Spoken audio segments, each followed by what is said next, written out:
feel the pain, which we did. I'm like, I get it now. Okay, I see. And so from that standpoint, it worked.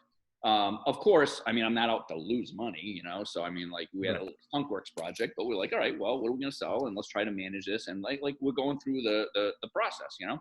And so one of the guys that worked for me was sourcing products to sell. And we were doing like slingshot rubber chickens. we had bag of bugs, like little beetles and happy things, happy novelties. That's right. Stuff and things like, you know, the little 8-year-old, you know, whatever that is, 3rd grade or 4th grader inside, you know, boy inside me was like, hey. Yeah. But just, you know, whatever. And we're sourcing products and you learn there are certain criteria that you're looking for and what's a good product for Amazon. Small and lightweight, you know, inexpensive to buy, easy to store, lightweight, easy, cheap to ship, you know, blah, blah, blah, you know, but with good margins. And so you have all these criteria. You probably have about 7 or 8 criteria you're looking for. And no product, you know, meets them all, but, you know, you try to find products that meet the most or whatever. Mm-hmm. And so as he was outsourcing, one day he comes to me, he's like, oh my God. He says, I found the unicorn product.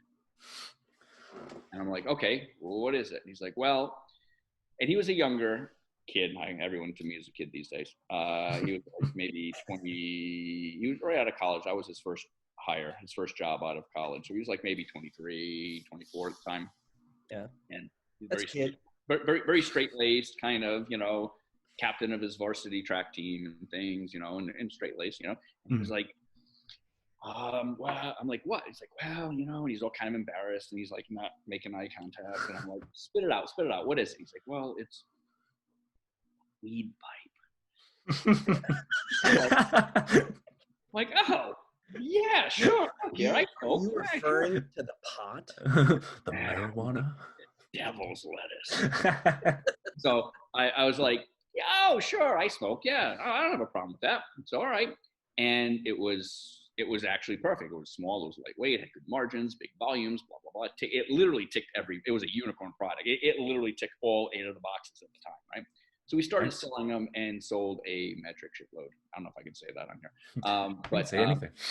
You can say anything in podcasting. Yeah. But we sold a metric shipload of them. And so then I was like, wow, well, let's find more. So we started finding more and we started building out a whole basically product line. Mm-hmm. And that was, by the way, when you could sell them on Amazon. Amazon ended up saying, hey, wait a second, people are selling weed pipes on our thing. No, you can't do that. You can't do that anymore. You couldn't even do, you know, I recall a time out in Western Mass where there were a number of smoke shops and they just simply had to have a county commission disclaimer saying, you know, these are for the purpose of utilization. For tobacco use only. Mm-hmm. Tobacco and tobacco products only. That's right. Yeah.